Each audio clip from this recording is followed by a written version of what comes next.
చూడండి, క్యాబేజీ కొబ్బరి వేసి కూర చేసుకున్నాం. 1 స్పూన్ నూనెతో దోశ కాదేస్తాం కదా, ఆ నూనెతోనే ఈ కూర చేసుకున్నా.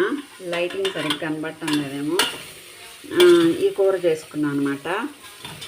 కొబ్బరి వేసి క్యాబేజీ, ఈ క్యారెట్, ఇది ఏమ్స్ కుక్కర్.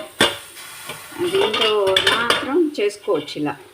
ఎందుకంటే ఇలా చూడండి, అక్కడ కొద్దిగా మాడిన కూర మాడదు. 1 స్పూన్ నూనెతోనే చేశాను అనమాట ఇంత కూర. ఇలా దొండకాయ చేయలేండి, క్యారెట్ చేయొచ్చు, బీన్స్ చేయొచ్చు, క్యాబేజ్ చేయొచ్చు, బ్రోకలీ చేయొచ్చు, మునక్కాయ టమాటా చేయొచ్చు.